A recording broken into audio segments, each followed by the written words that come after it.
Mm.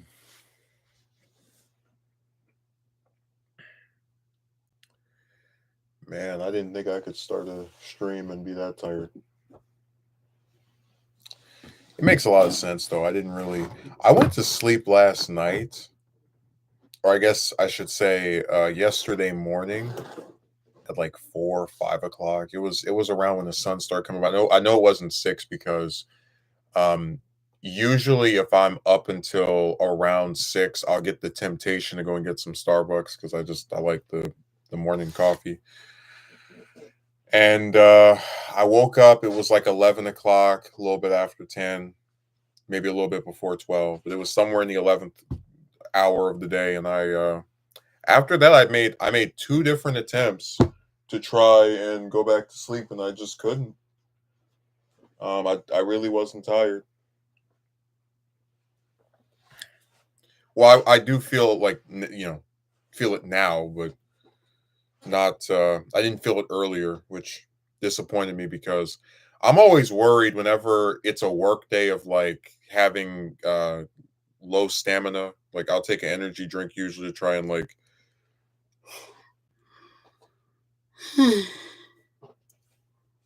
make back whatever I didn't get in sleep, or at least attempt to. But besides that, I just kind of wing it a lot of times. Man, what a week! I have to say, it looks like the job might be committing to me more. So I had this thing where I was going to try and like look for another position because they were only giving me 3 days a week after we had the wage increases, and I looked on the schedule for next week. It's 5 days, and the I was like, okay, maybe that's just a fluke. Maybe they're just using me more for that week, and then that's it. The week after that is also 5 days, so uh, I might be getting ready to be used as much as I've been since they increased the wages, which is an A plus for me because the one thing a person who has to pay all the stuff I have to pay is always willing to do is work. They've never seen me call out sick. They've never seen me say, "Oh, I don't feel like working today." At any time they have set me up to work or scheduled me to work, I show up. They're on time, do all the stuff they asked me to do, and then I'm out of there. This morning when I was leaving from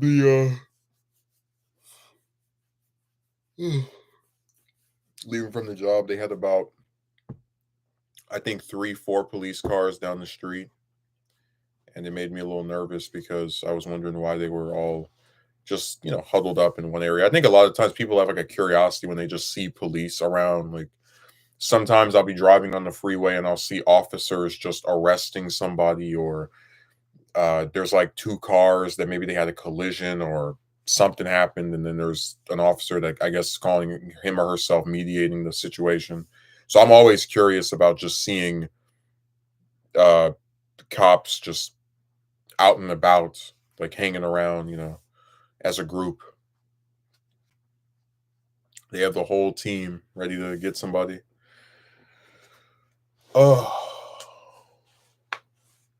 but yeah, it was about 3 police vehicles, and I think I saw some guy standing in the middle of the street,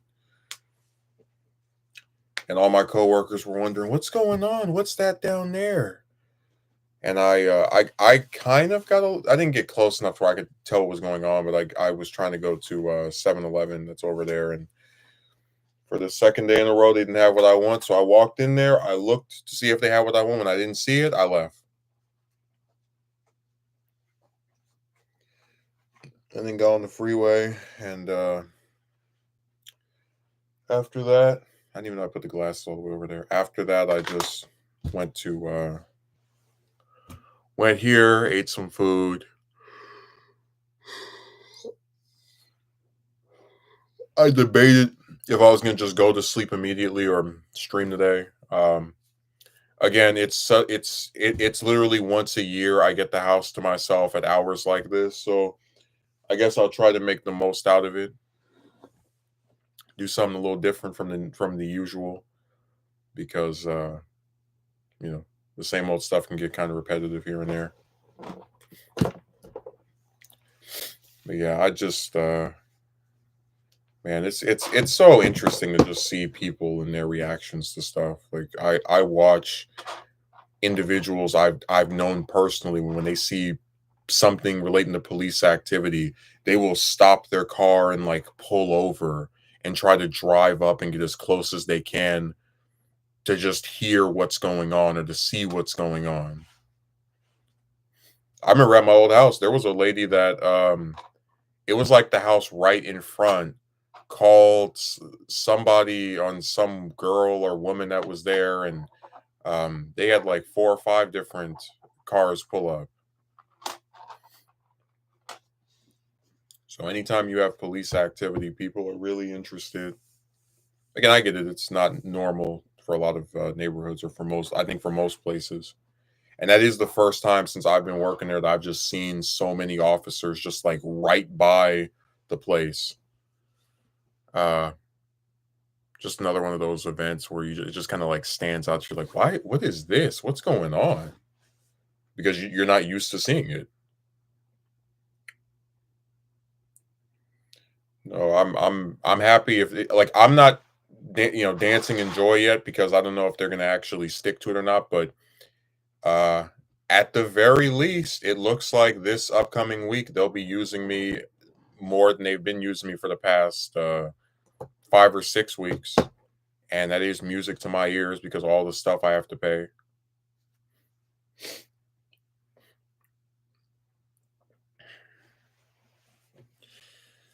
Oh boy, I have this edited video I'm trying to do. I'd say it's like 90% done in terms of the script. I just have like some more. I try to read through it, make sure it conveys everything I want conveyed. Just going over some of these crazy guys.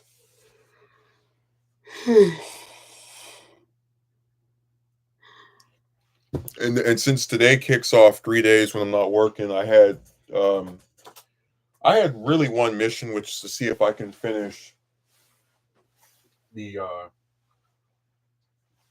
LBJ Part 6. Ugh.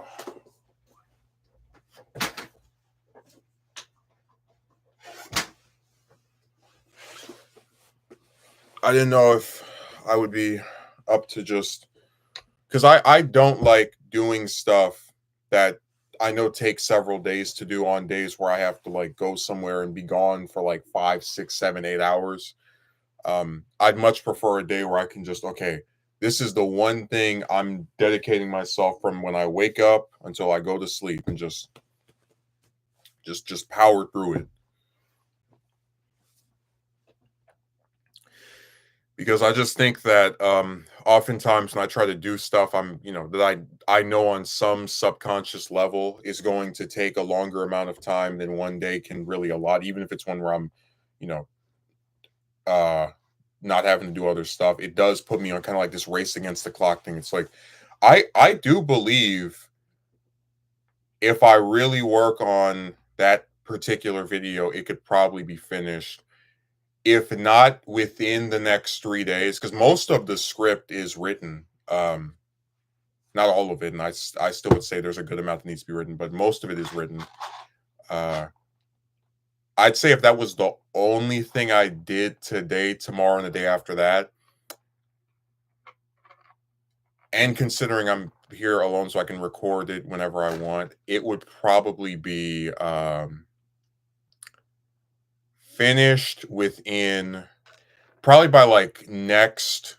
I'd give it 5 days because you still need a day to edit it and whatever.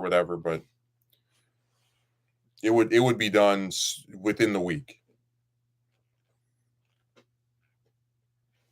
Ideally, I want to spend more time on it these next couple of days than I have for the last. Well, I have been like making it the one consistent long form thing I've been just contributing to. But ideally, I try to finish it before next week because I'm going to be more busy, or I guess have more days of work. Like you can obviously still do pieces of it. You just, you know, like I said, I have a preference in terms of what I expect for myself and not being stressed out over this stuff.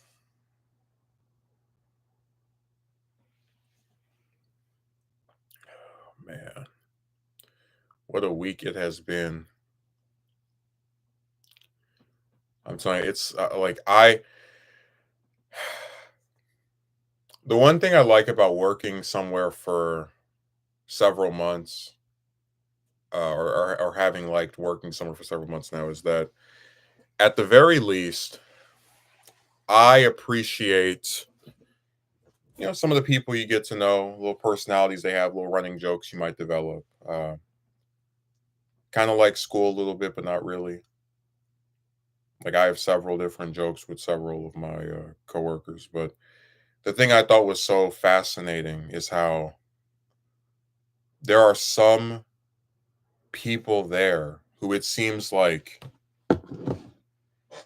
you could be around them just once a week, twice a week, and they will just keep having some new scandal or drama that comes around. Like some kind of conflict that just appears.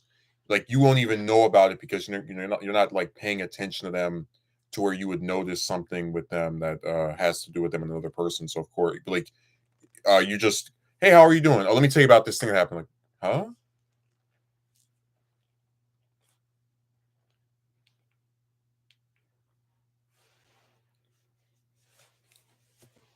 But I'm just saying, I've really been kind of amazed by the constant pull for drama. Like there's so many he said, she said, and that type of stuff. Just as an example, this is the least offensive one, by the way.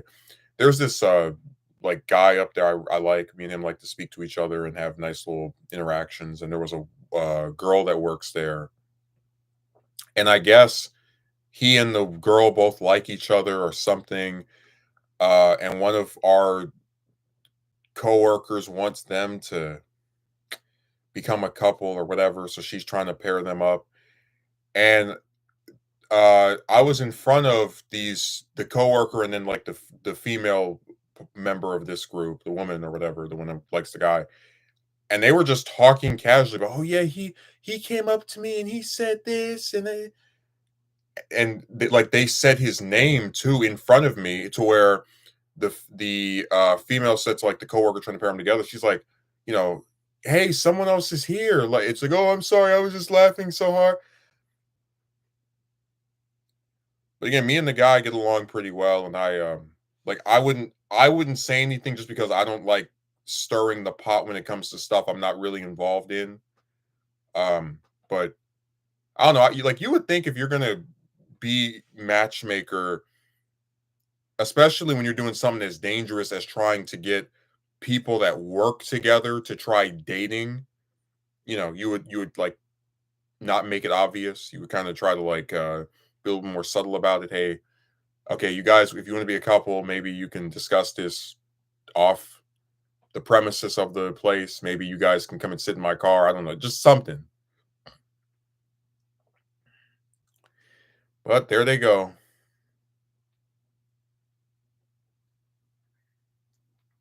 Always willing to find a way to just get stuff involved.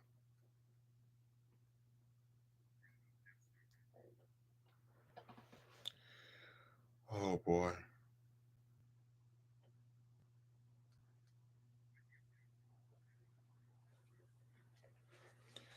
I find it kind of sad, honestly. Like, I don't know. Maybe I'm just kind of.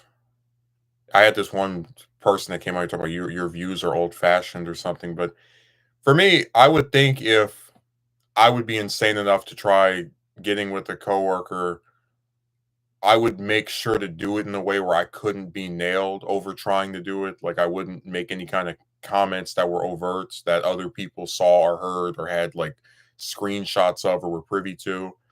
Um, if I did say something that was like, "Hey, I like you," I would make sure it was not in writing, right? So nobody could screenshot and be like, "Look at what he wrote to me." But there's they just don't really seem to care. Like for me, a lot of the job stuff is do or die because of all these things that popped off on me after I started working there. But for them, it's just, oh. If I get yanked because I wanted to sit here and do something that's against the rules, oh well.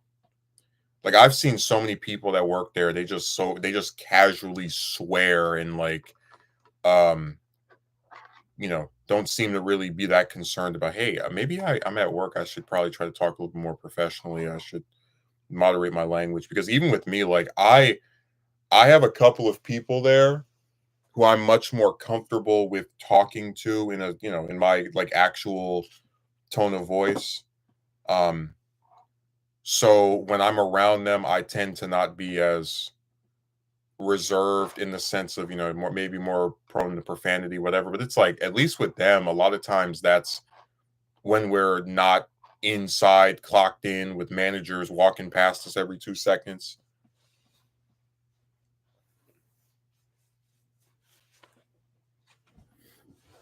But no, they go around just swearing up and down the street. So much cursing. So much swearing. Oop. People love their profanity. It's quite a sight to behold. And again, they have the right to do it. I'm not going to sit here and pretend like I'm some decider of all that is holy when it comes to people's language. But that's why I said there's a difference between me and them in the sense that I'm always concerned about doing something that gives off the appearance of me not being serious about the job.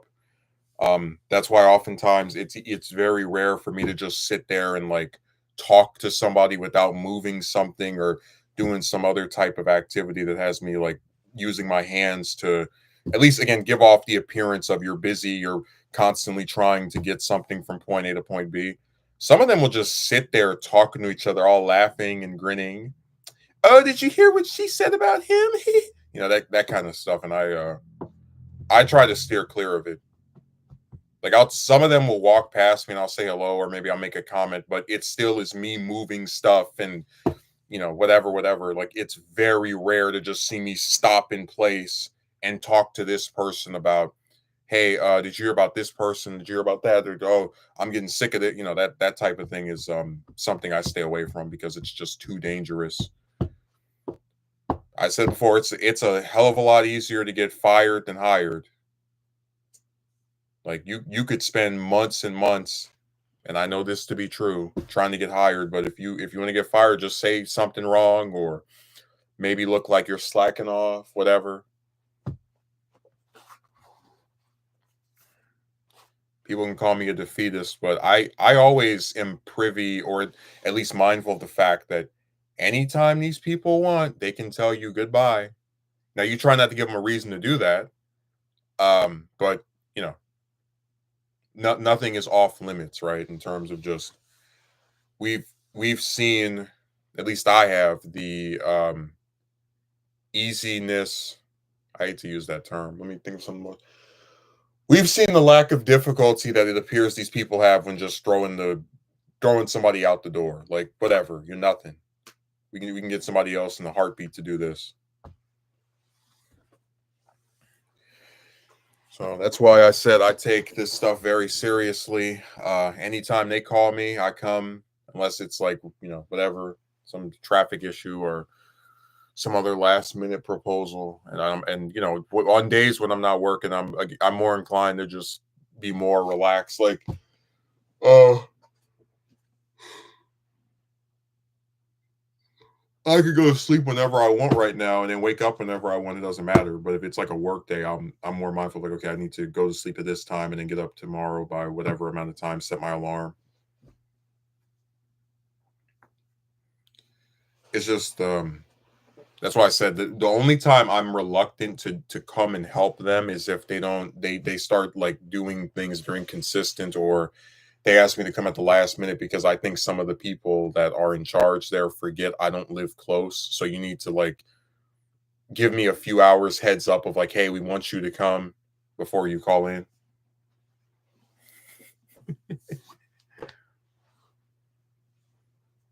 Go, go, go. It's like, all right, I'm on my way.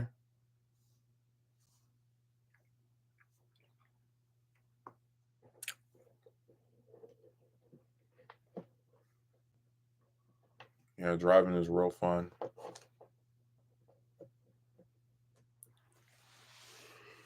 I'm glad gas prices are going down a little bit. They were $5 about 2 weeks ago, 3 weeks ago now, and I'm seeing them at the same place for about like 4.79, 4.69. So they are decreasing a bit. I remember earlier this year they went as low as 3.89. I was so happy, but they just keep going and going and going.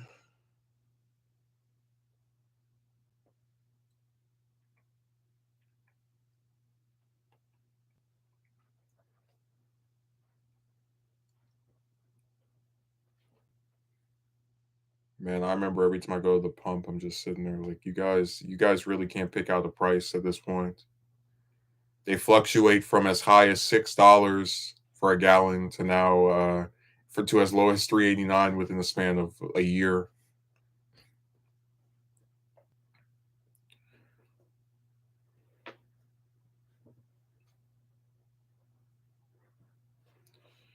Like I said, gas is more important for me now than ever before because I have to keep drive over there to get any kind of work. So I'm always mindful of like, hey, how much is it this week or this month? And they change very rapidly. You can go to a like Arco, for example, and they'll be like, oh, it's 4.89 today, and then you go to Arco in like a week, oh, it's 4.99. Then you go back in like a month, oh, it's 4.79. They constantly are fluctuating. Sometimes for better by getting lower, sometimes for worse by getting higher. But the point is that they're just not consistent. Hmm.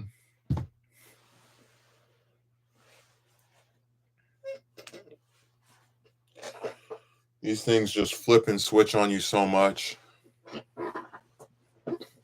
And that's the worst part. It's like you guys want me to just sit here and like just keep okay, well, there'll be this much this week, and then the week after that there'll be that much. Like, Jesus. Can we have some consistency, please? I beg of you.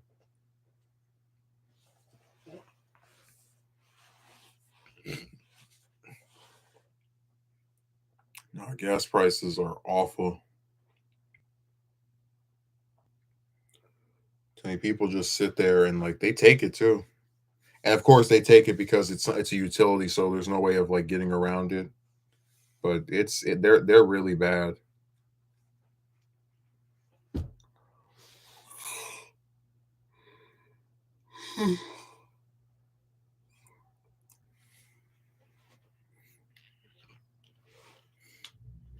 Man, I remember last year when I would go to the station and I saw that $6 for a gallon. I was like, really? Because I thought when I was putting $20 in, that was like a lot. Nope. It took that 20, gave me I think 3 gallons, and then spit it right back out. It's a nice try.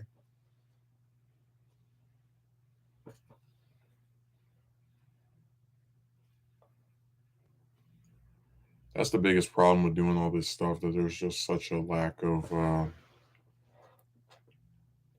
ability to see stuff be consistent in a good way. Like gas prices just keep going down. But no, they go up and up and up. Then they start go decreasing, and they go up and up. It's just like that.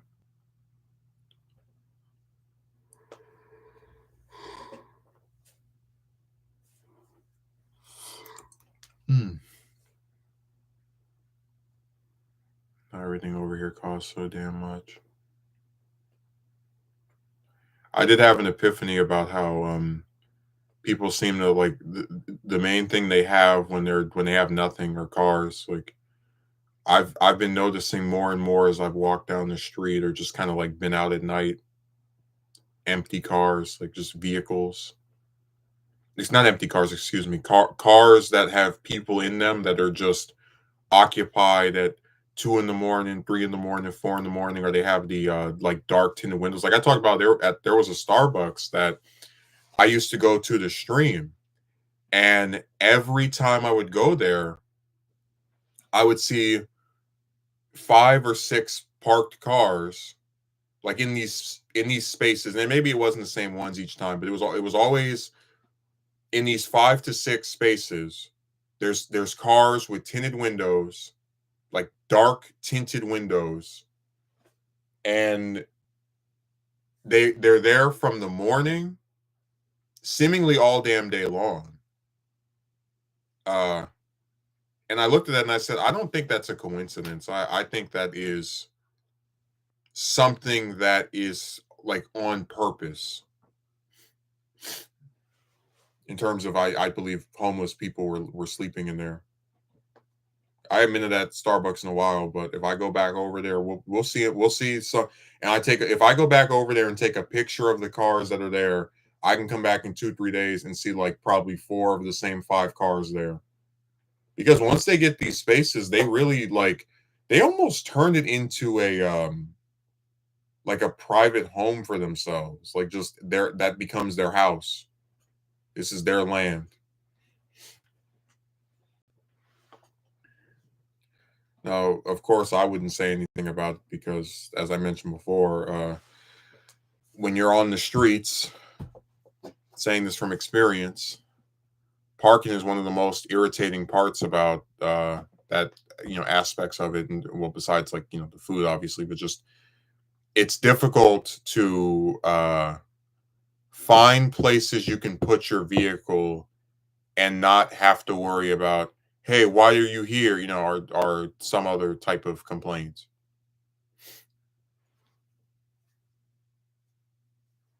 Which is actually kind of sad when you think about it. Like, if this person parks their car right here, oh my lord, look at this guy. What are they doing here? Because that all those laws about like you can't have your vehicle parked here at 6 a.m. to I don't know 10 a.m. or 3 a.m. to 5 a.m. or stuff like that. Those are there on purpose to dissuade homeless people from parking there.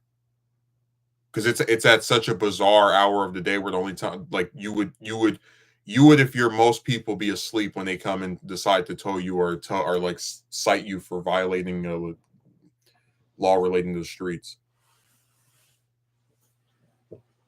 Oh, they think they're really slick.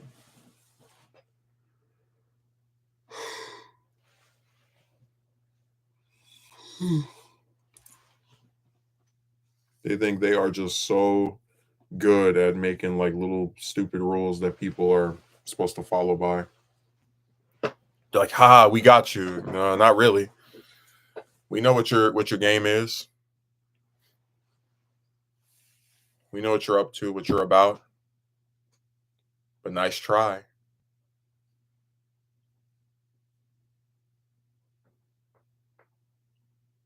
I'm telling you, I really just can't believe I'm actually here alone. Like, wow.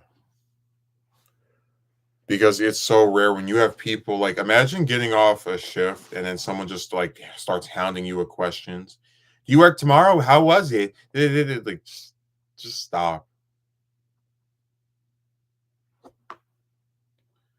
Because I do think there are some people and there are some days where a person just wants to go back to their place and maybe after like working for 4 5 6 hours and just lay down. Just put their head on the pillow like that and go to sleep. But they don't let you do that.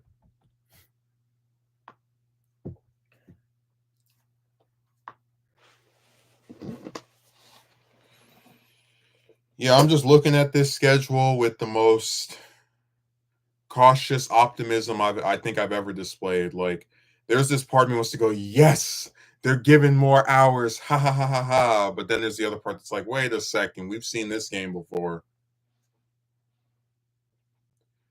I mean, people can call me cynical and all the rest of the other terms they like to use, but in all seriousness, I just don't like getting my hopes up about something where if there's a pattern that it's been a certain way, it'll make me look stupid for not seeing it through, like not recognizing it.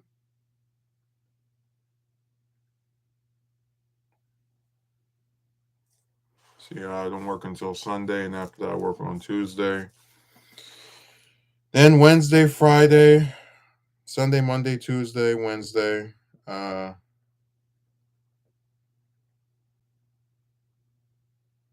and then Friday again. Friday's it's really crazy. That's 4 to 11:30. So that means I'm gonna get my first 30-minute break in like I think 2 or 3 months. It's been a long time because it's all been 4 to 5 hour shifts since they had the wage increase. Oh boy! Like I said, I'm all here for it. I mean, people want to sit there and keep quitting after a few weeks, and I have been noticing certain people that I don't see anymore.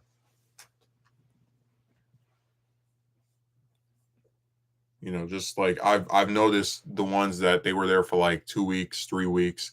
There's a lady that she was from another state, and I remember she didn't really get along that well with someone where she reported somebody. Um, and I see her name on the schedule over and over again. She just doesn't come there, and I asked like, "Hey, does she still work here?" Oh yeah, she injured her leg or something. So even though they have people that are on that schedule, them not being around does get them to be understaffed or lead them to invest more efforts into the same like couple of people over and over again.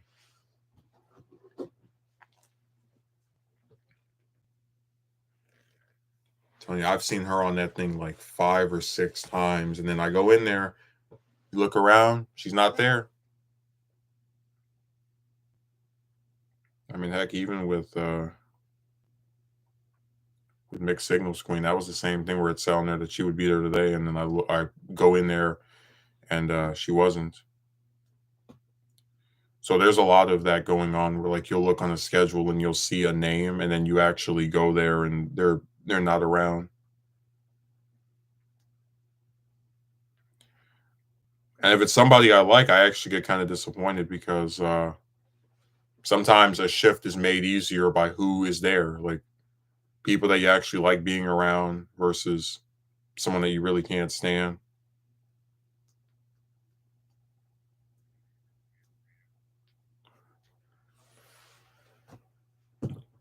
That's always the biggest gripe for me, that there's a lot of coworkers there and they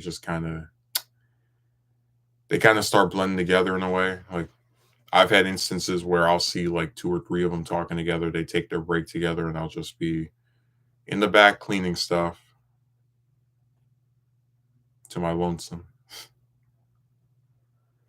Mm. And I have some I have my little banters with, but it's just difficult to get like let your hair down with these people in a lot of cases. I had one of them call me their friend yesterday, and I almost like fell on the floor laughing. I looked at her. I was like, "We don't talk at all outside of when we're clocked in together, and you're going to call yourself my friend? Just pure delusion."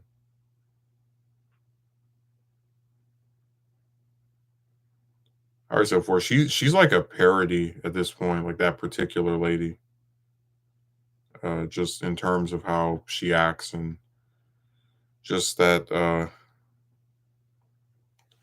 I don't get any investment in it for reasons that I've discussed before, but like I with her, it you wouldn't be able to anyway because it's just like chronic flipping and flopping, to where you can have her smiling and laughing at something you said to within that same day looking at you all crazy and just staring at you with this intense annoyance. It's just I don't know these people.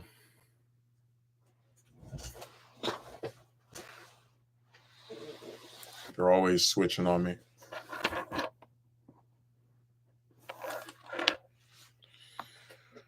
Flipping, switching, and I was gonna say stitching, but never mind.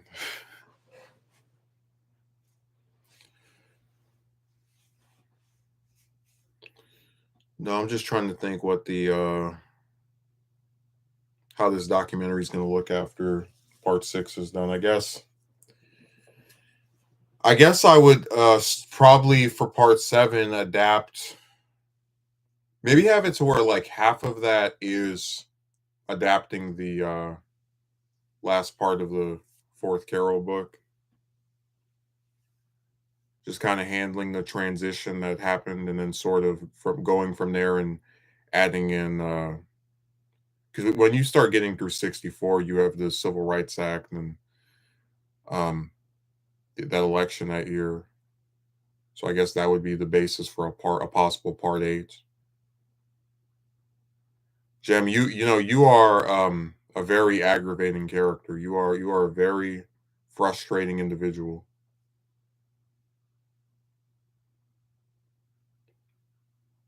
Like, I don't know what kind of thing they have in the water in New Jersey, but you seem to have drunk something that just made you act a way like I can't understand. I can't fathom. It doesn't make sense to me. It's just something that, like, when I put all the pieces together, I'm still left with these holes in terms of the logic of it.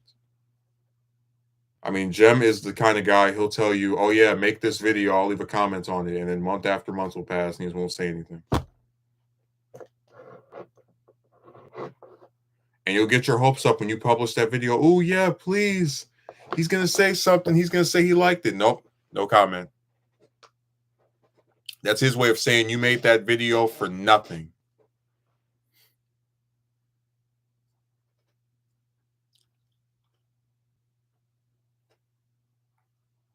Very disappointed.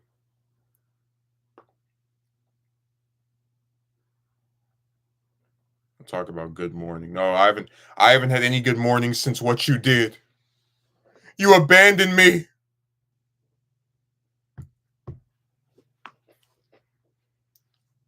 There has been one good morning since Jem refused to comment on my documentaries.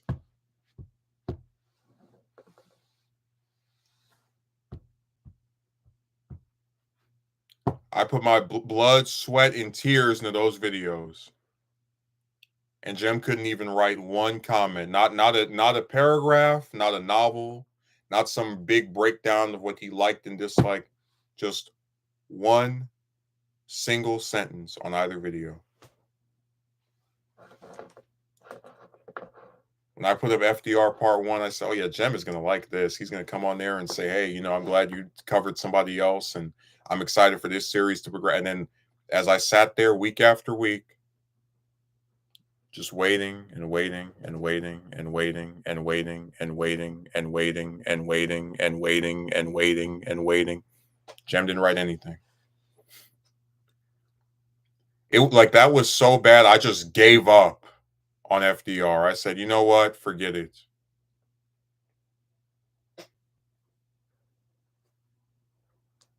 When you didn't leave a comment on Johnson Part 5, I wasn't even surprised. Like, that's just how what Jem does. You make a video, he says interested, and he goes out of town that week.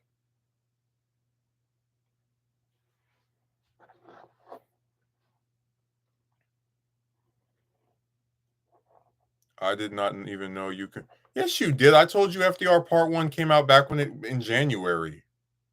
I was I was writing the script for part 2 as I waited for you to leave a comment on part 1, and you never did. So I said, man, forget this. People want you to sit there and make a whole video where you have to write some several dozen page script, but then they can't even write a 1 sentence comment. Man, that's Twilight Zone stuff. That doesn't make any sense. There's no logic to that. Yes, FDR has 1, Johnson has 5. Part 6 will probably be done, I would say at a minimum before the end of the month. Like, most of the script for that video is has been knocked out because I've just been powering through it. It's supposed to be his whole vice presidency and the immediate aftermath of the trip to Dallas. So it'll probably, I think it would probably, the script right now is like 16 pages. I've got some other stuff I have to add in there too. So I think it'll either be the longest or the second longest part. It's going to be at least an hour like the other ones have been. And it drives me crazy because as I was explaining the gem, um, yeah, up to part 4 and left comments. But what about part 5? Part 5's been out for almost 2 weeks. I mean, even Butt Muncher 45 left a comment on part 5. He's not even like really into the documentaries. He said he's more interested in waiting on Nixon.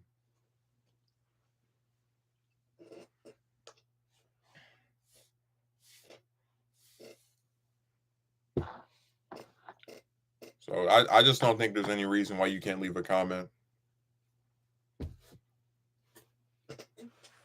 I feel like I don't ask for much. I don't ask for donations. I don't ask for coins.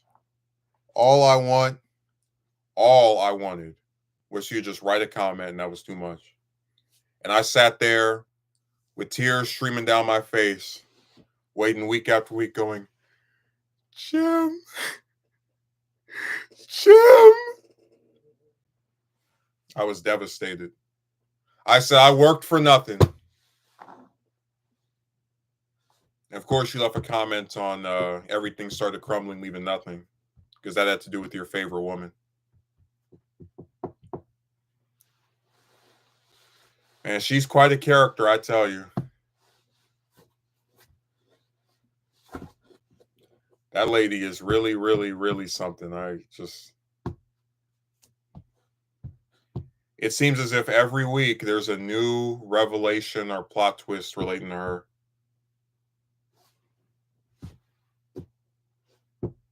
Like I said, I don't even have anything to do with her anymore, and I still hear stuff about her.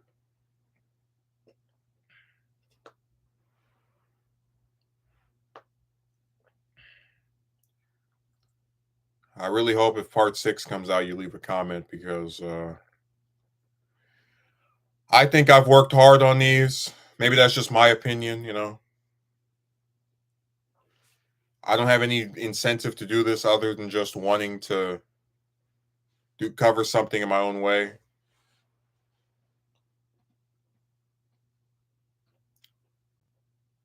So it's really sad when we, can't get the few people that say they're interested in this stuff to show their interest by leaving a comment. That doesn't make any sense to me. Why am I up so early? Well, because I get off of work so late. I didn't get off work until 1 o'clock, so I've only been off work for like 2 or 3 before the stream started, like 2 hours. I will leave comments. No, you won't. I've already foreseen the gem. If you didn't leave a comment on that video, on the FDR Part 1 video in January, February, or March or April, you're not going to leave one in May.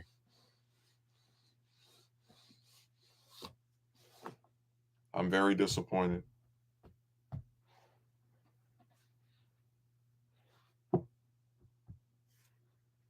Yeah, I told you before I work late. Like they tend to have me in during their the last shift of the day, where they clean up everything and set it up for people the next for the following shift.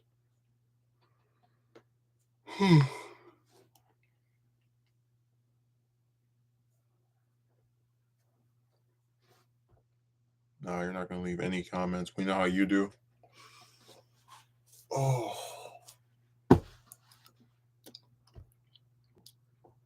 Man, I just keep thinking about Johnson. Like, if part 6 is made, that means that there's gonna be maybe 5 more parts, 6 more parts. Because even if when I say 6, it still doesn't seem like it's that much. Because are the hours stable now? Well, they have been that way since they did the wage increase. They just haven't been as much as they used to be because of the wage increase. But for the next week after this one, I'll have 5 days a week, which is the most I've had since they increased it, last month. So that's why I was saying I think what's going on is a lot of people are quitting and jumping off ship, and I guess they're trying to reward the few that have been sticking, braving through the storm, or like trying to lean on us more, which I'm completely content with. I mean, hey, I always try to go out there and get some extra coins. Mm.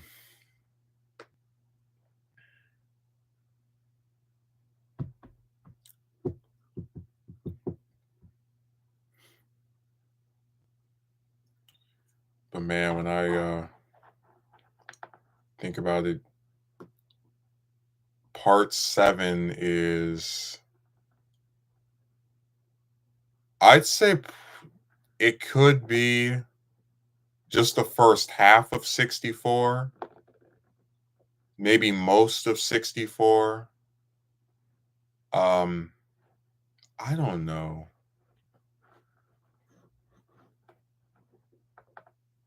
It's just crazy to think we're almost there. One more video, and then you're at the thing everybody remembers him for. It's pretty surreal.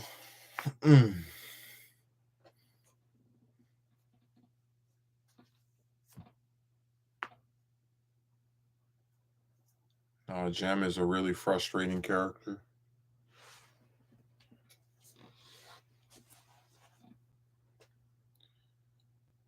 If you said would I sooner believe in JEM or in the ramblings of MTG, I would say MTG.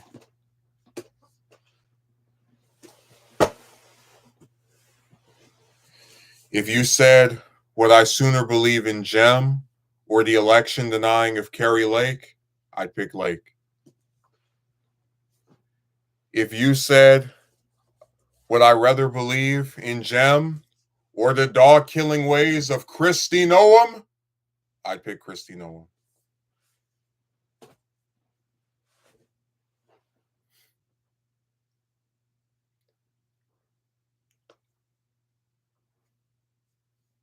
I still haven't read the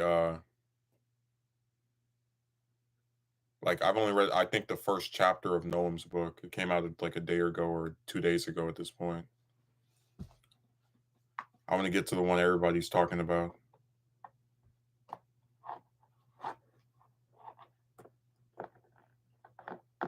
I remember you made like a joke about, do a documentary on Haley. I said, well, that might not be an impossible thing because she's a modern governor. So like most of the stuff with her, you could probably, if I dug through some old South Carolina newspapers, I could find. My only hesitation is that whilst there's good sourcing for, I don't even know what she you're talking about. I named like 4 different she's. So are you talking about Lake or MTG or Haley or Noam? You got to clarify. I knew she was going no. Oh, you're talking about Haley. Okay. Well, I mean, everybody knew that. I mean, it was this is the Trump party. Uh, remember when Noam said, "Why run if you can't win?" But no, I was saying that if I actually wanted to do a documentary on Haley, it wouldn't be as hard as it seems right now. Like most of the sources I could probably dig up if I looked hard enough. It's really just her governorship that would be the hardest part to discern, like what's true and what's not. Because like the main thing she's remembered for is taking down the Confederate flag. But she tells like a lot of lies. Like I turned our state into a economic powerhouse, the beast of the South, all that garbage. Just like specifics of what she actually did would be harder to come across if you're just using the print sources instead of some journalist that just kind of outlines everything. Only thing she ever did was appoint. No, I've heard she was a union buster too. I want to put that in something. Well, you know what it is, man. It's like whenever they have a bad thing happen in their state, they kind of like use it to lean on and make it sound like they're these big victory superstars that transformed the area and did something great. Oh man, but yeah, Haley would be someone that would be possible to do. I think since we like to do these in twos, I probably would do her with I'd say Palin because Haley was elected with Palin's pink elephant symbol back in, was that 2010? So they are connected. The first Republican female VP and the first Republican woman to run for president who actually won a state. Like, yeah, she got blown out, but she still won something. No, I'm just saying since we're doing these in twos, the two of them together would make sense to me. Unless you'd rather I do Bachman, the lady that nobody talks about anymore, that only is notable for being just out of her mind.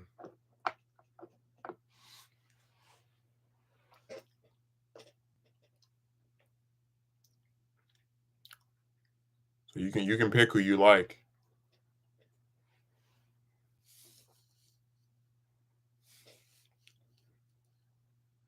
I don't even know why you pretend you had a problem with Haley. She was the main one that you wanted to see as the GOP nominee. You agreed with her new generation of leadership. Not those women. No, I'm just saying that when I do one of the documentaries, I try to do it in twos as to feel like I can take a break from one to the other.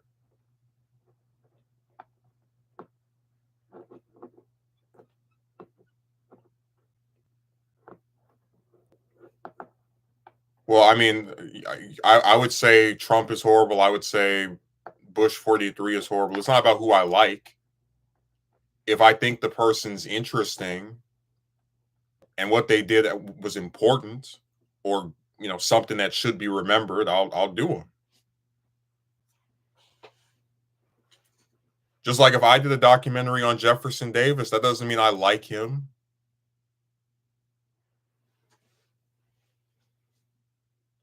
Hell, at one point, I told you if I do any of the presidents after Carter, if I do any president after 1981, it'll be Bush 43, because I think he was one of the most important ones out of any of the modern ones, in terms of the Homeland Security Department, the Patriot Act, starting the longest war in American history, the worst recession since the Great Depression. I mean, there's plenty of stuff we can go over, but I'm just saying that I would really be interested in doing him, even though I think he's a complete idiot.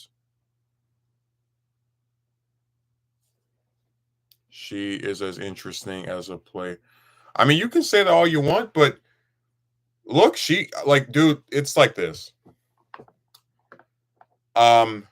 She was someone who I didn't expect to go anywhere. And even though she still really didn't do that great, she still did better than every single other person in that primary that wasn't Trump. So I'm not going to sit here and act like she doesn't matter.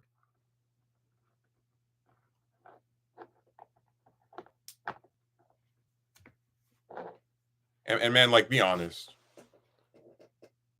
I want you to be honest. Who among the current Republican politicians is more interesting than a plate of curry chicken? Like, who among the current elected office holding Republicans or Republican candidates are you like, yeah, that they're interesting? I'd like to see more of them. I'd like to do some research on them. I'd like, who would you prefer I did? Cruz?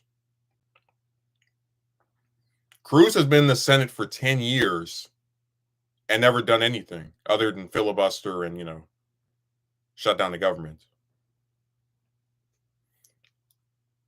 Really, the only Republicans that I'm like, man, that person is actually kind of interesting, are like the current serving ones. Uh would be McConnell, because he has he's been longest Republican leader in the Senate ever, and he has been important in terms of blocking Supreme Court justices and other left wing priorities, and probably Collins and Murkowski, because they have left leaning votes that put them more with the Democrats in some cases than members of their own party. When I say members of their own party, I'm talking about the Democrats. Like Manchin votes with Republicans more, or has like more right leaning votes than Murkowski, even though he's a Democrat and she's a Republican.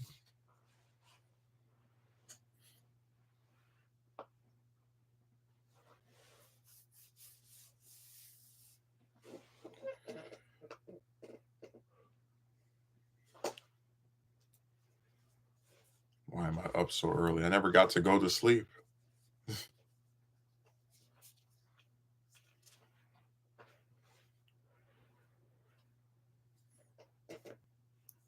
The sad part is if I did a documentary on Haley, if I did a documentary on Palin, Jem would comment on every part, and he would say I'm doing videos on the women that took his heart. I'll continue to vote for Feinstein. I tell you, her last election, I voted her out twice. I voted for that lady that TYT was pushing, who I did really like. I think her name was Allison or something. And then I voted for De Leon, the Democrat out of, I think it was San Francisco. I'm forgetting where he was from, but he was like a state member of the state senate. So I really just did not want her again.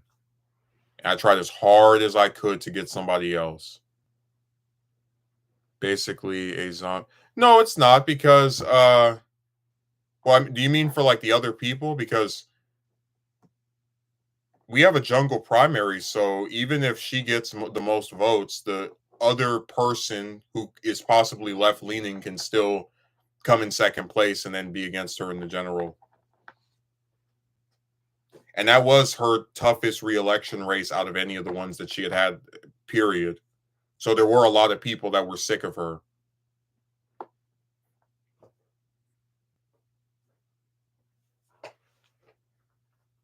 Zombie vote.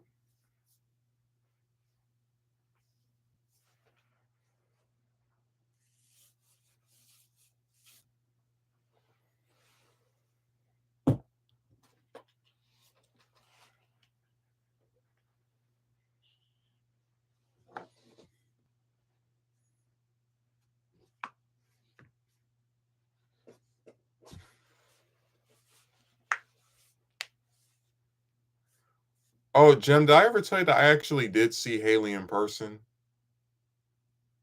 I probably didn't say that before. Maybe I did. I don't know. But yeah, it was back in when I put up the Trump supporters video of them like at that thing doing a little like screaming and protesting outside.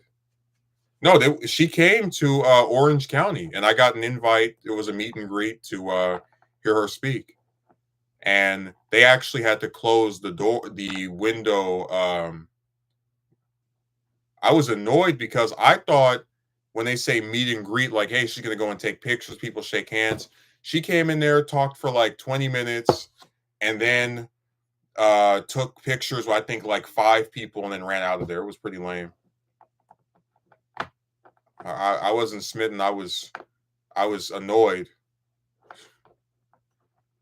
I was irritated. I said, really? That's it? Dude, she's literally one of only two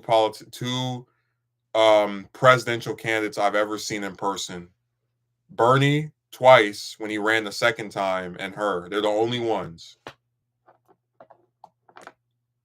I went to 2 Bernie events back in 2019 when he was trying to win California. He did win California. And Haley when she had her Orange County meet and greet. And Trump stomped her in this state just like all the other ones. I know, I made a video about it.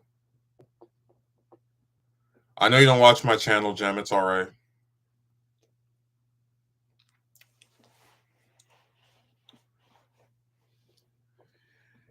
That would be interesting doing I don't know if I could do Sanders.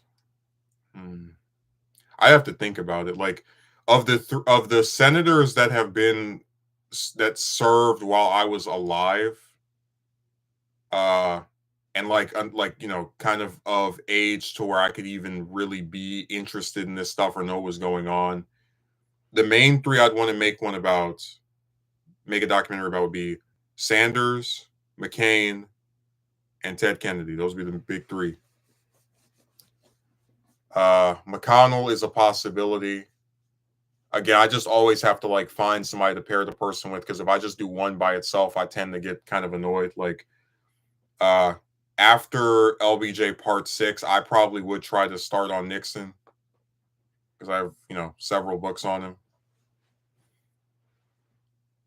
I just don't have all the ones I would like to have. but it is what it is.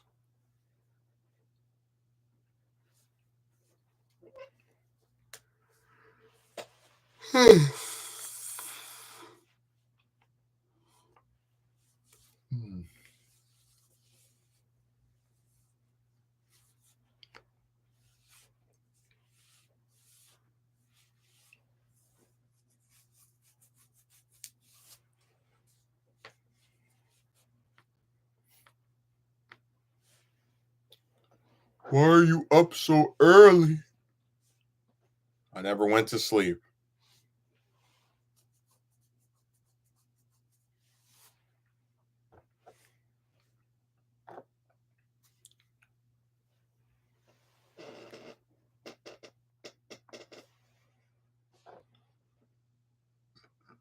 Mm.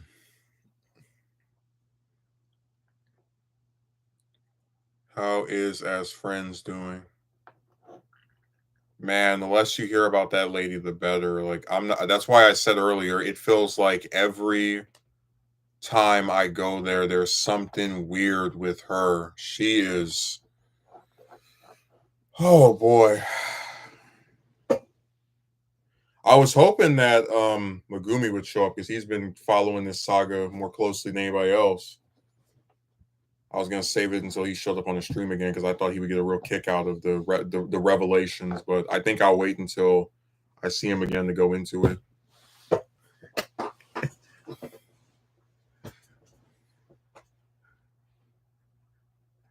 I'll put it to you like this, man. I found out within the last um within this past week that she has been embroiled in some stuff with some people, and it apparently started after my stuff with her ended. So she kind of kept what happened between me and her under wraps, to where anyone that finds out or hears that she and I had this like contentious thing that occurred is like, wow, another one, like that.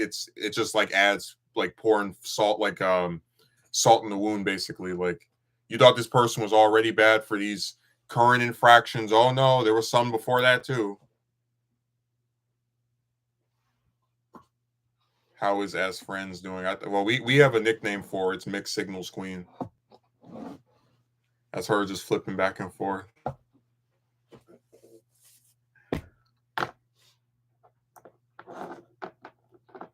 She was supposed to be up there today according to the schedule, but she didn't show up. Probably called in sick. That's one of her favorite tactics to dodge work. Just say you don't feel good. I said she feels sick more than JFK did. At least when JFK was sick, he was gone for months. How do you just like every like couple of days? I don't feel good. I don't feel good. Like, come on.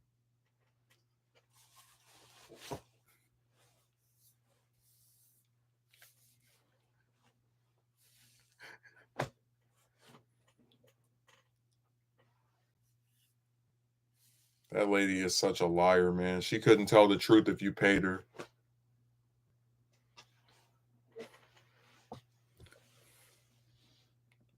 Oh boy. Speaking of JFK, he would be the last one I would ever like think to do one of these on.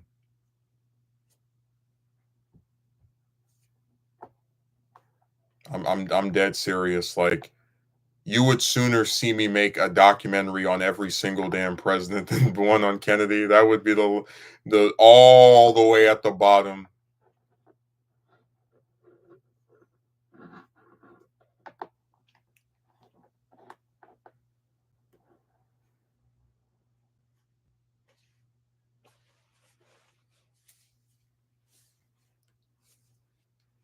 I'm not even trying to be funny.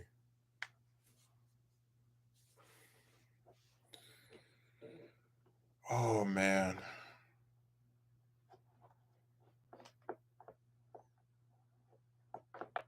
Yeah, that's in Johnson Part 6. No, that the missile crisis is in Johnson Part 6. That's I actually cover where LBJ didn't even want to give his opinion of it, and then he was advocating for just straight up using nukes in response to the findings. I mean, as far as civil rights, like, are you really going to tell me that the 3 years of civil rights advancement under Kennedy was anywhere near as impactful as the advancements under Johnson? You're really going to tell me that? Like the only major stuff that happens with he kicked it off.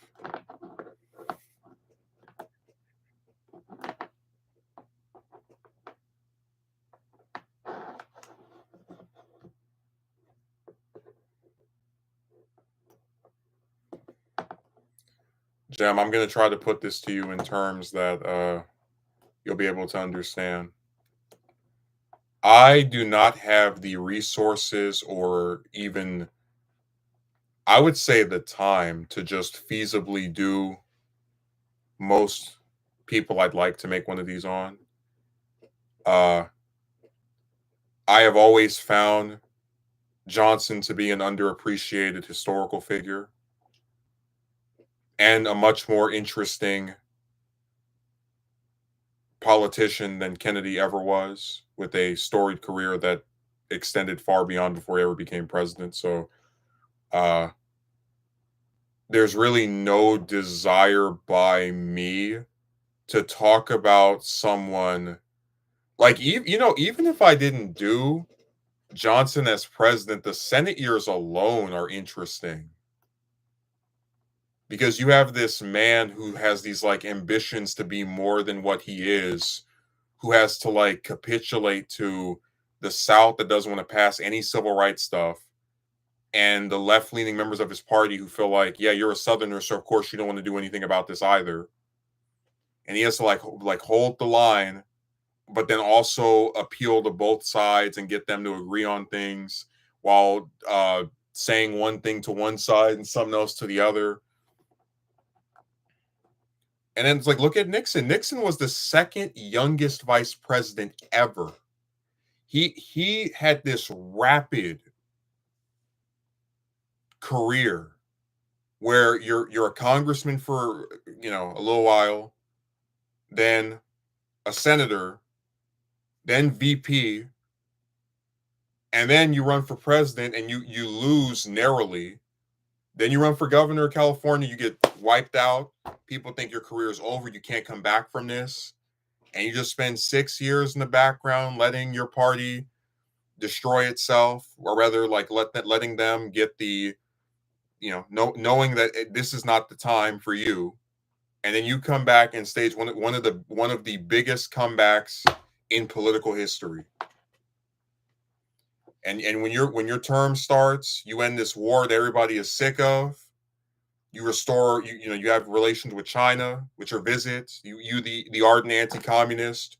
You're riding high. You get reelected. You in your first term narrowly. You get reelected in one of the biggest landslides ever, and then it all comes crashing down. Look at Ford. Ford, you called him filler, but this is a man who dreamed of being Speaker of the House. But guess what? He was born too early. Democrats at the House for 42 years, until well after Ford wasn't even president anymore. He lived to see them lose it in the 94 elections, but still. And he's just this respectable guy. He doesn't have any like major legislative victories, kind of like Kennedy, but he's known for his integrity. And he gets put in this VP position because the other vice president was, by all intents and purposes, doing crooked stuff, Spiro Agnew. And once the president goes down, he becomes the only man never elected to being either vice president or president to become president. And then after making a decision that a lot of people feel he wasn't of any privilege to be able to do so by pardoning his predecessor, it cost him a chance at winning an actual full term of his own. Look at Carter. Carter's the outsider, right? The peanut farmer, grows up in segregated South, always friendly towards, minorities, right? comes to Washington, I'm not like the people that have been here for the last 10 years. And what happens, right?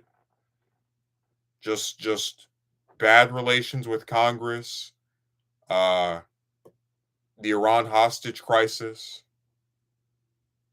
I mean, this is my point that I'm trying to make to you, that we could go through probably every president, and I can tell you why I find them interesting, or more appealing to do than Kennedy. Kennedy is just, he like I really couldn't care less. Like, I'll read books about him like I do everybody else for the most part, but to sit there and like dedicate a whole year of my life to trying to tell his tale that's already been told in 15 other documentaries and like 5 or 6 movies, nah.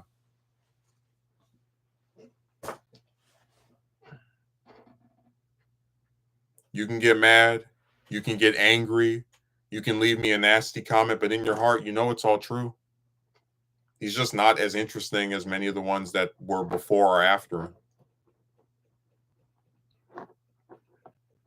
Look at Reagan. Reagan was an actor who gives this speech for this failing presidential candidate.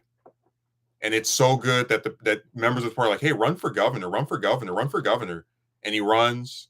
He gets his 2 terms as governor, almost beats an incumbent president in a primary, comes back 4 years later, takes out an incumbent president.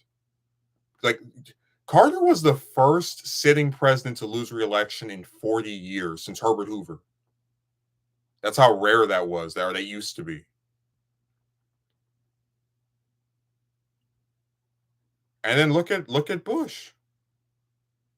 CIA director, UN ambassador. Um, I mean, we could talk about Kuwait. We could talk about the, my again, like just going. Everybody else, I just find more interesting than Kennedy.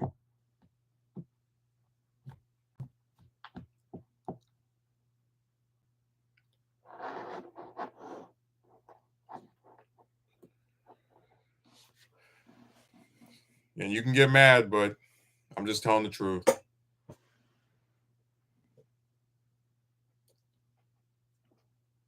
People get very angry when you reveal what's going on with some of this stuff. When you tell you actually feel. I don't sit here and lie. If I don't find something that fascinating or like it's worth my time, I'm not gonna tell you that it is, or I'm not gonna pretend you that it is. Pretend for you that it is, rather.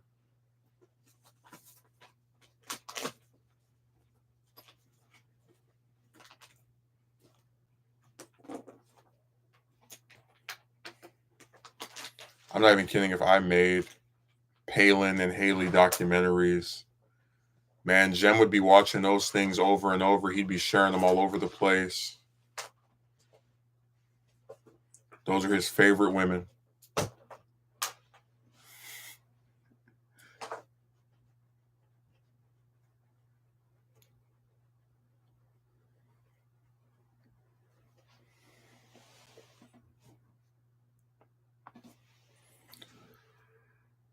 Oh man.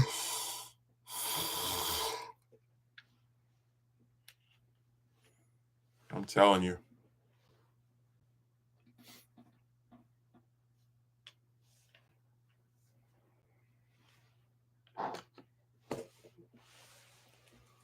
Oh. I actually would consider making a video just talking about Palin and how much of a missed opportunity she was in terms of. I truly believe that if she had served out her term as governor, like had 2 terms, and then gotten some better advisors, people who could realm her in and say, look, you need to know about this. Here's how you answer this question. Whatever. I truly believe she would have been a strong contender for the first woman president. Like, I'm not even trying to be funny. She is so much more likable than Hillary. Like, Palin's whole thing was that people thought she was stupid, but if you actually just like hear her talk and do her little like folksy thing, she's a lot more endearing than I think Hillary ever was. Hillary has like 8 or 9 different personalities.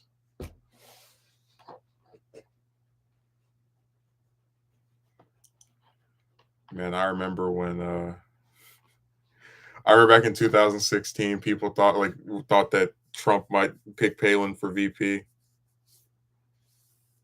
I actually believe if she had stayed the course and served out those 2 terms, uh, she could have been somebody he would pick.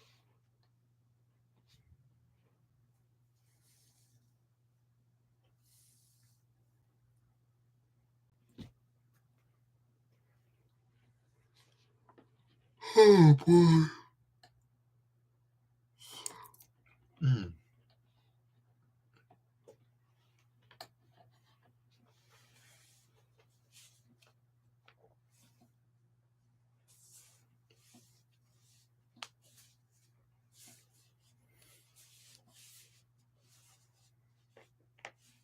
I don't know. When I see her speak, I just you get to see like what could have been. Like Rice is another example where I do think that if she had run for president like 2012, 2016, I mean, heck, even back in like 2008, she probably would have been a strong contender. But at least with her, it's like at least her and someone like Michelle, the former first lady, at least they both have the built-in excuse of they just aren't interested in running for office or campaigns where they're like I get it, even if I don't agree with it. Palin is just like a case study in squandered opportunity. Like the 2008 election left her one of the most famous, certain, not even just like American female politicians, but American politicians, period. You had this giant name recognition, and you don't use it to do anything other than chase fame in reality TV. It was so goofy.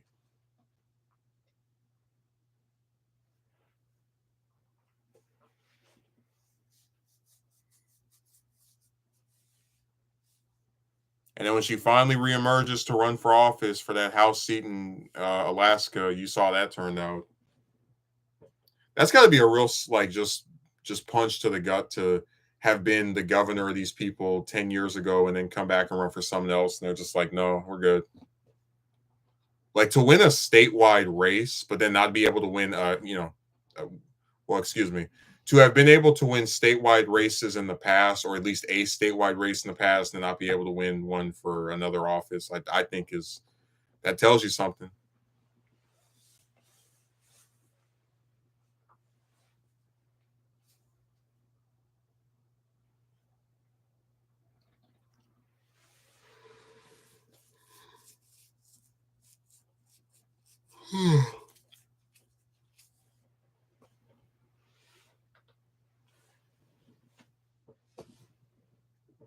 I'm not even trying to be funny. I actually would like to do more stuff related to like statewide politicians. Like,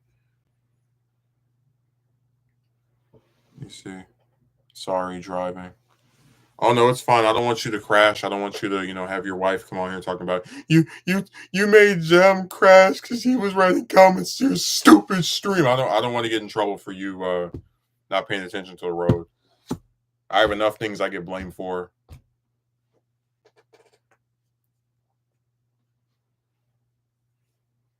So if you want to sit there and drive and not say anything, that's your prerogative.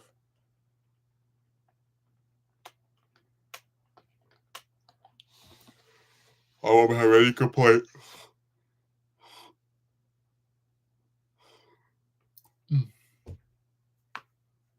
You won't see me shed any tears. I was just saying that Palin really is like a true squandered opportunity. Like I really believe that if she had some better advisors, if she had stayed in the governorship for a whole 8 years, uh, she could have bounced back and been a formidable candidate. I'm not even playing because look at the stuff politicians have survived before and now. Like people thought she was stupid. People think some of these other people are monsters and they still get to come back and run for office and get votes.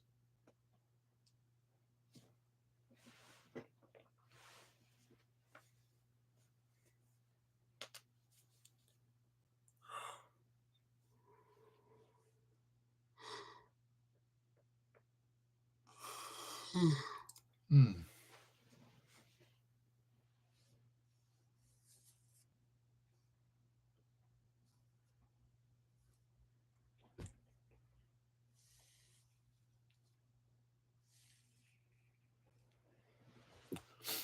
Oh boy.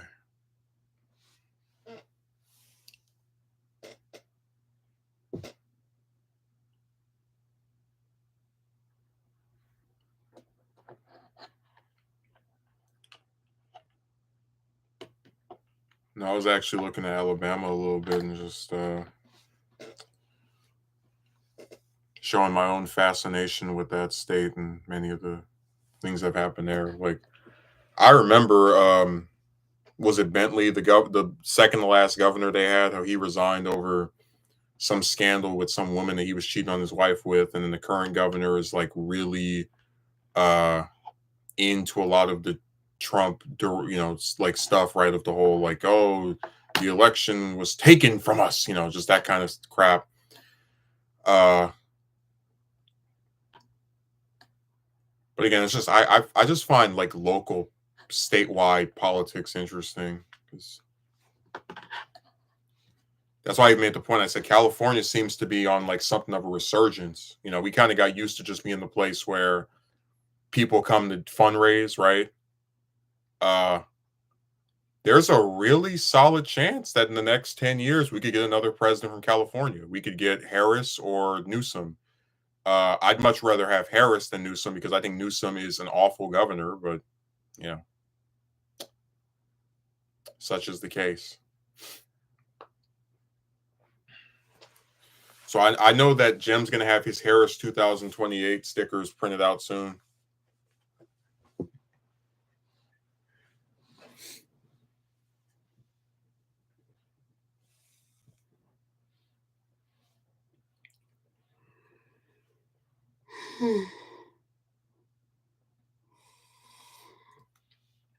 I even said that before. I was like, imagine if Trump loses, which I think he will, like this time around, and then he tries to run again in 2028. Like,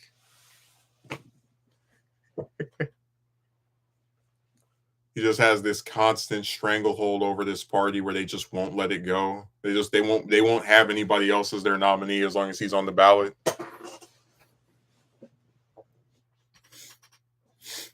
They have a devotion to him that is honestly really scary.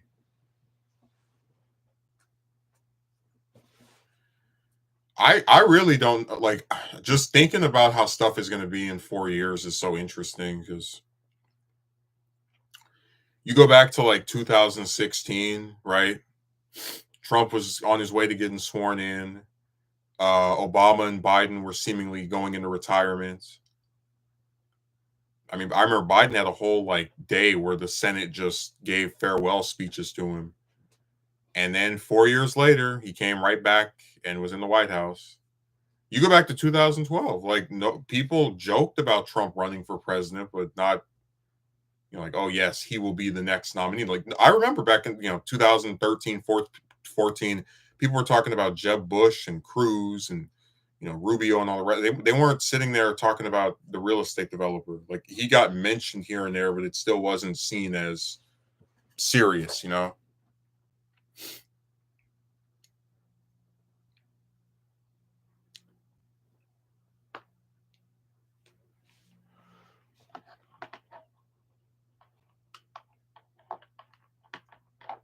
I should have asked Jem who his favorite New Jersey governor is. I already know he's going to say Christie, but he might surprise me.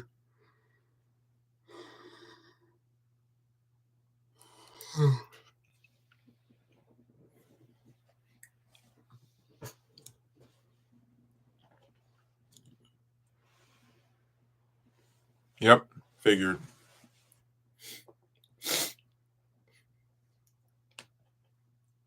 Not even surprised. Favorite California governor? I'd say probably Pat Brown.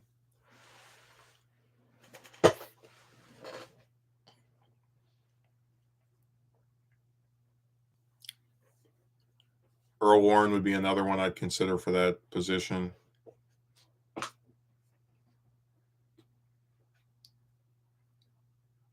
I tell you, this state is so funny. It's like it's so big, and they just have all these failed presidential candidates.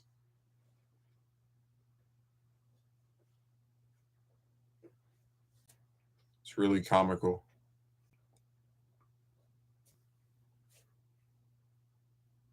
Favorite Texas governor would probably be if, either John Connolly or Ann Richards. Definitely not Bush.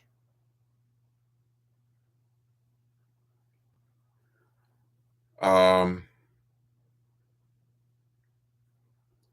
for New York, that's harder because it's like I want to say FDR, but I still really don't feel like I know that much about his time as governor. Like a lot of the stuff I read about him, that gets kind of skipped over.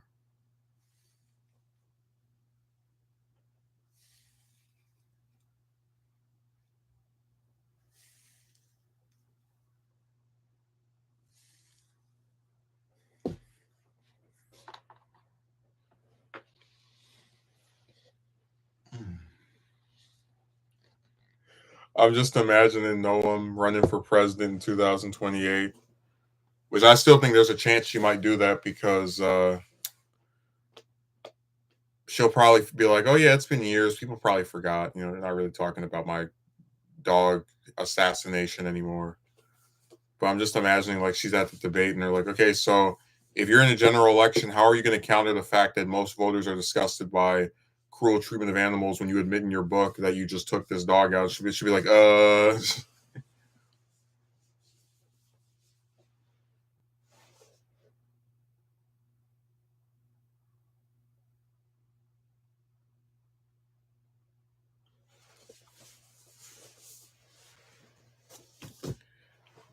Yeah, Tulsi dropped her book as well. I couldn't bring myself to buy it because I like I said to you before, I'm really at my wits end with that lady. I can't trust anything that comes out of her at all. Like she is doing all she can to be on the ticket with Trump. It's really sad. This is an era of no integrity.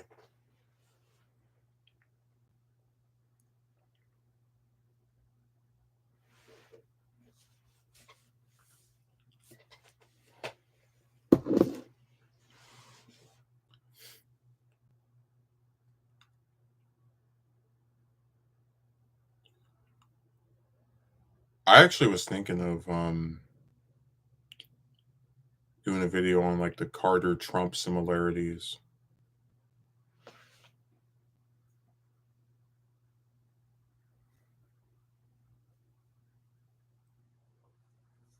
where it's like both of them have they get elected on the whole like I'm an outsider angle, and they both have poor relations with Congress. Uh, and they have some crisis during their last year in office that kind of sets the stage for the next election, where it's the Iran hostage crisis for Carter, and then the virus for Trump, and then they're defeated by an older man who is no longer in office anymore, but is rallying against whatever they're selling. Uh, there's quite a few things where it's like, wow.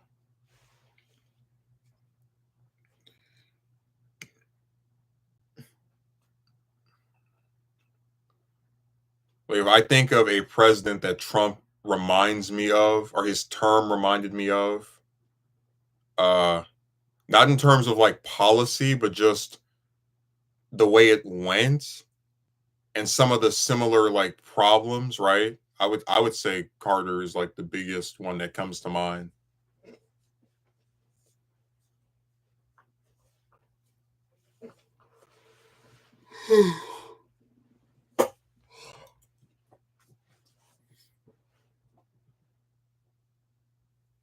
It's really crazy to think about.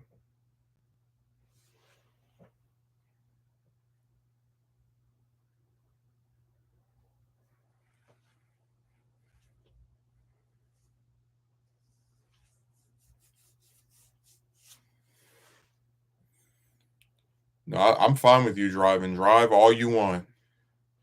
You can drive from morning until the evening.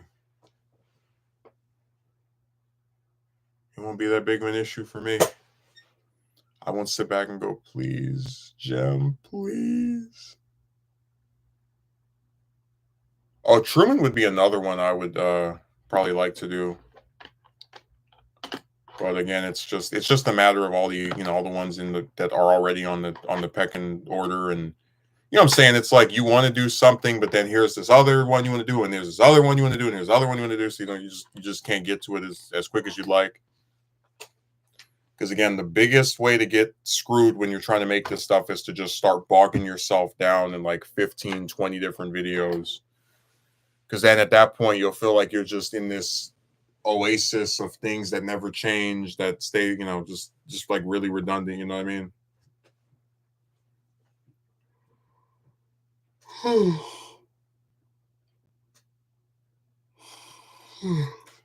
Mm.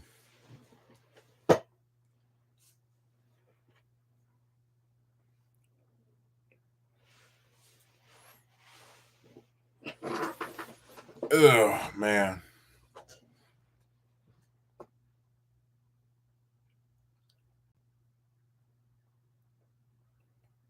No, if I did Bush 43, I would do him with Rice, and then if I did Clinton, I don't know who he would be paired with.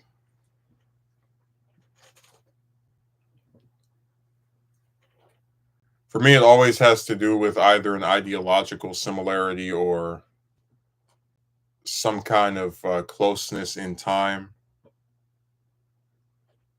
Like doing Ted Kennedy with Obama makes a lot of sense to me anyway, because uh, I mean, Obama literally was like born right before Ted became a senator, and then ends up getting helped in his quest for the White House by the elder statesman that's been around since he was barely alive.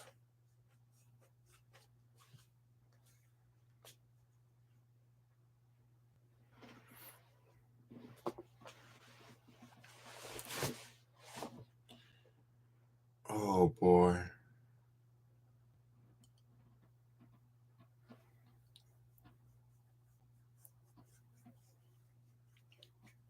No, I just like the twos.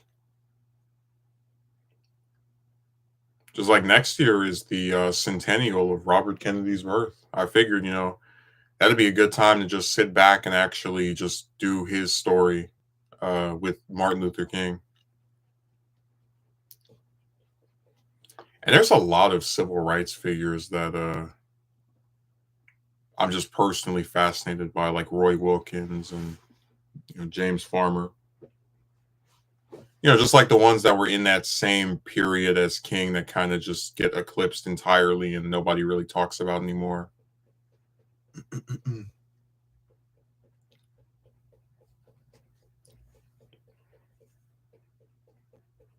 Oh man, my finger.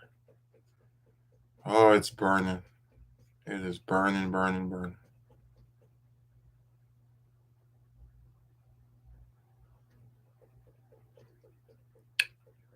Who else would be a good person to throw in there? Oh, that's a tough one. Man, I'm trying to think. I really draw a blank on Clinton. I guess maybe I could do uh Madeleine Albright with him, but that's tough. I don't know if I'd want to. Hmm. Because at first I said you could do Bill and Hillary together, but I feel like it's a little too close. Uh, this is a tough one. I'm not even gonna try to pretend it's not.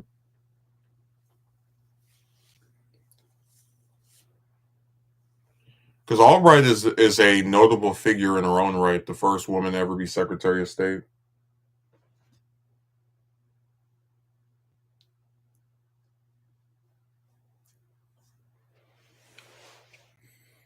Hmm. I don't know. I can't bring myself to be excited at the prospect of doing a documentary on Hillary. I feel like the world has enough of those.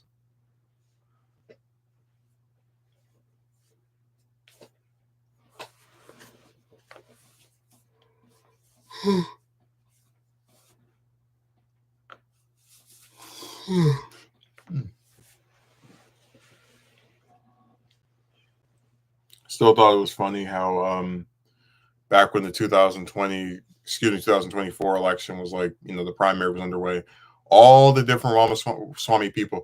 Oh, well, how can Haley be winning more votes than Ramaswamy if she doesn't have as many views on the videos about her or as many subscribers on her channel? It's like, for the love of God, YouTube subs and YouTube views do not win elections. At its best, a channel may help somebody become more notable with people than they would have been if they just didn't have one at all. But it's like that still isn't going to be as effective as actually going out there and campaigning. And really, the reality is YouTube and these social media sites won't be as influential in determining like true American governance until probably like 2060 or 50, because most people who vote are older, and older people tend not to be on these sites. So that's why I said I could have, whether I have 2,000 subscribers or 2 million subscribers, there's going to be a lot of people who just don't know who I am.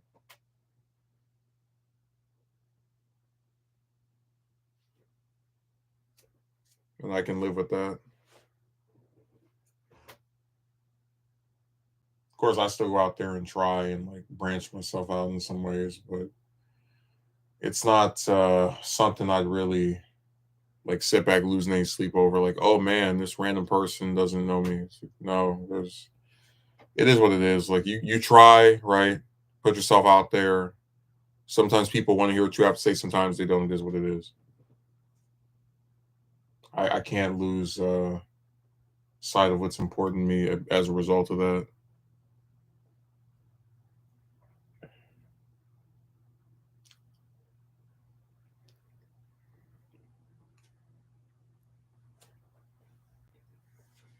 Who's another example of this stuff? I'm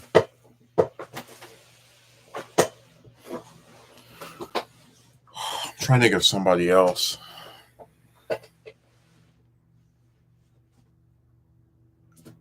Like, I know I wouldn't do Reagan with Bush 41 because I try not to do the president and the vice president together.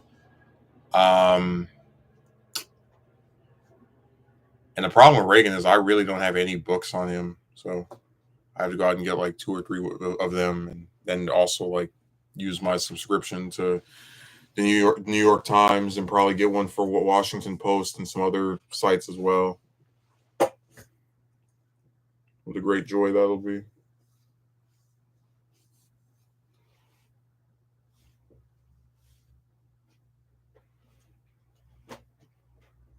Really excited.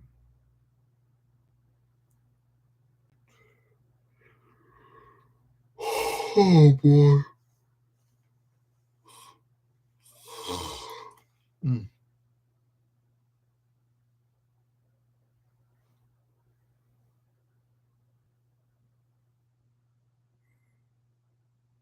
Man, I tell you, people just they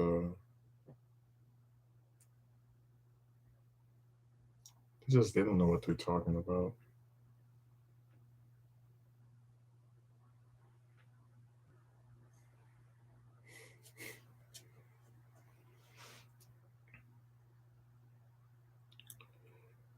Oh man.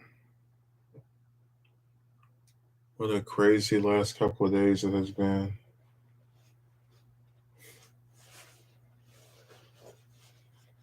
No, I don't mean to come on here and badmouth the gem, and I've always tried to express my appreciation of people, but I do want, when you make stuff, for people to engage with it, to say if they like it or not. So that was really the point of my little tangent there. It's not me like actually trying to go, oh, I can't believe this. Whatever. Oh. Hmm. Who who else would be good for this type of idea?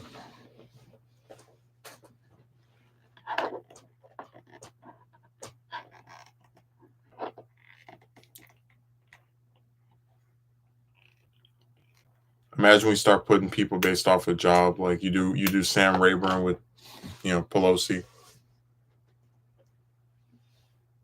which actually again it's like it has narrative consequence or narrative sense where like two speakers of the House and they both I think they're the only two out of any speakers to actually like leave their position and come back to it. I think they might be the only ones out of any of them. I'm not entirely sure of it. I'll look it up, but that's another reason to do two of them together. Plus, I do genuinely think that they are the two most important ones out of the last 40, 50, 60, 70 years. I don't think anyone's going to be talking about the great, terrific leadership of Boehner in half a century. But Pelosi will get referenced and brought up. I know that. I don't think she should, but that's besides the point. If I'm just being objective, I know what's coming down the pipe. Just like I think that Warren secretly has destroyed her career, right? Like I think if she had just played fair against Sanders in 2020, she probably could have come back in 24, 28 and been his standard bearer, like the older person who's been in the Senate long enough to know how stuff works, get things done in a bipartisan way, but not compromise on your ideals. But she just, I think she's going to end up having the same thing Ted Kennedy had, where it's like you can keep winning that Senate seat over and over, but you're not going anywhere further than this.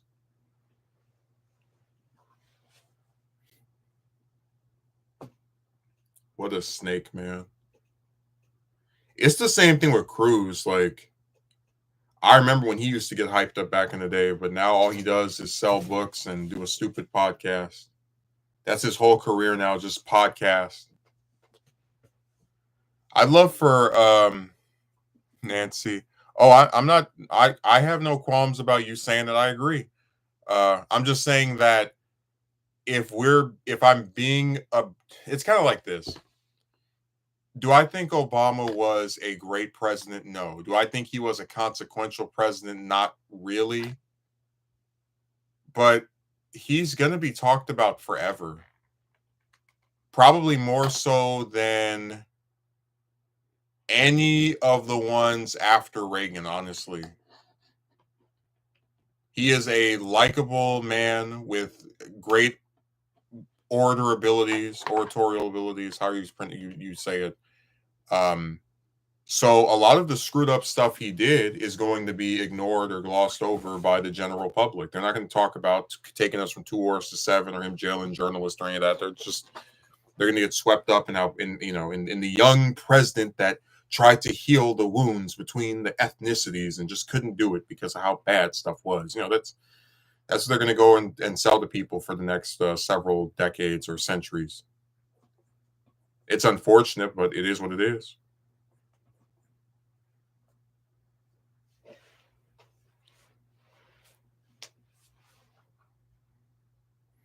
Oh yeah, Jem. In 2020, you didn't. Who did you support again? I was a Sanders supporter.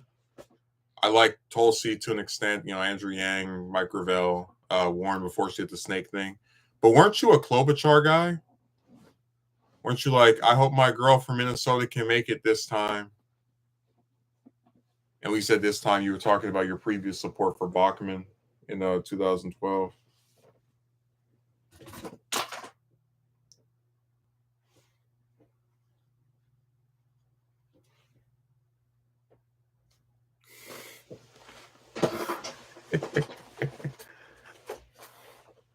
I'm not kidding. I honestly would have preferred Klobuchar as president over either Biden or Harris.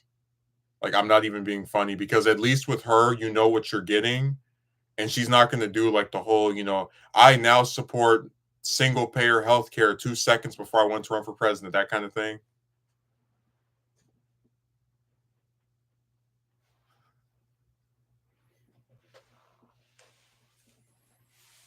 She is she's interesting, I'll say that. Eating salad with a hair comb. I'd love to know the logistics of that.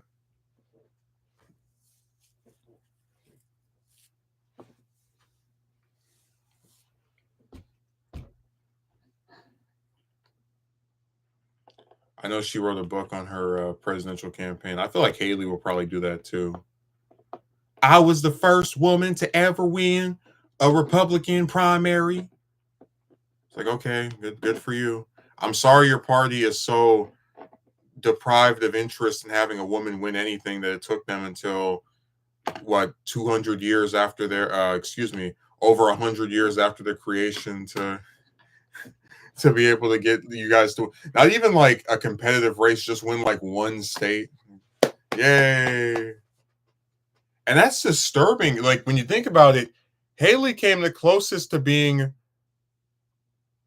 the first woman president of anyone that wasn't Hillary.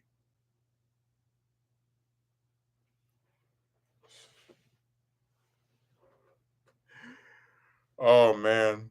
I remember that's just like when Cruz and O'Rourke were having their Senate race in 2018, and I was like, O'Rourke as a Senate candidate got more votes than Hillary got in the presidential election. Like she had 3 point something million, he had 4 million. That's absolutely insane when a Senate candidate, people don't even care about like congressional races, and he got more votes for senator than Hillary got for president in Texas.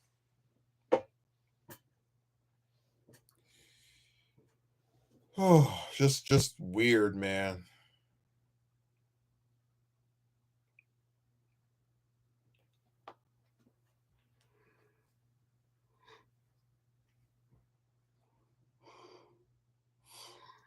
Hmm. For hell no. I kind of want I don't know. I'm just there's so much stuff going on with these people.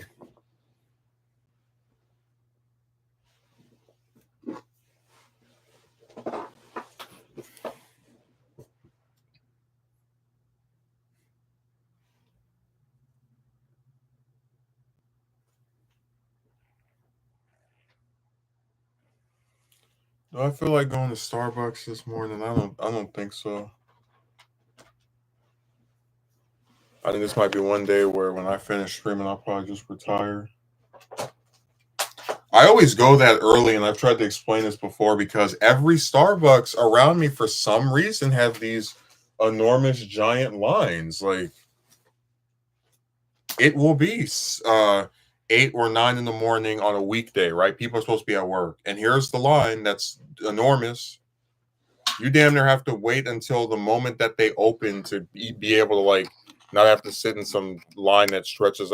It's really crazy. People are addicted to that stuff. It's like a